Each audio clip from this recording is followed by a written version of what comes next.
औज़ु बिल्लाहि मिनश शैतानिर रजीम बिस्मिल्लाहिर रहमानिर रहीम। टाटो बच्चो क्लास 7 तो कशर सोन सब्जेक्ट मौजू सोन डल अमुक बक हिस्स पर्न आज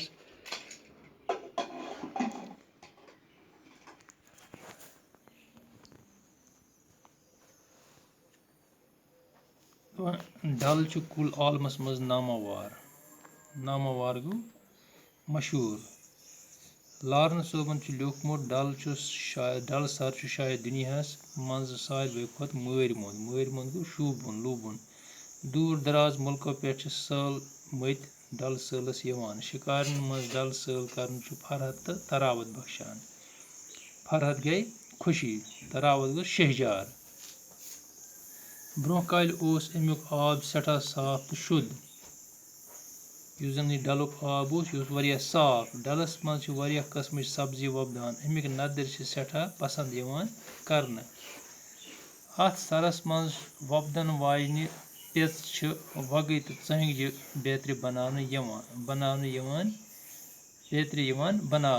पेच वन अत घास खसान तथ बनावान चंगज तो बे वगै। डल सर हंद शूब। हुंद हुसन डल सर वराई अडल्युक।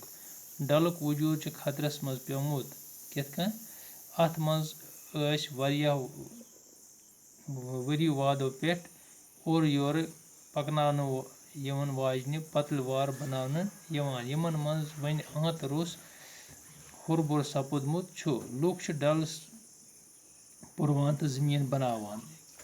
अत डलस लगे लूक खिन बनावान जमीन कर आबाद। अत जमीनस पे कब्जा कर यिथ पे डल दो खो दो शोकान। तो यम सात अत जमीनस पे लोग कब्जा कर जमीन लोग आबाद कर तो डलुक यह साइज दो खो दो कम। लूक डलस मज बोल ब्राज वन पेशाब वगैरह मोम जाम लिफाफ गरों मज नेरन वोल ोट तो बाकी गलाजत दरित दिवान यम सत अमुक आब गंद गसान। डलुक चोक पुरवन तो डल चमान। यिथ पे डलुक माहौल ओलूद सपदान। अस पज डल साफ थाउन। सरकार अम खतर गंडल पे कोशिश जारी थवित मगर लूकन पज पान अम खातर कोशिश करें। युथ कुदरत नुदरत अजीब चीज कुदरत नुदरत तो शूब बचावन हेकि यिथ।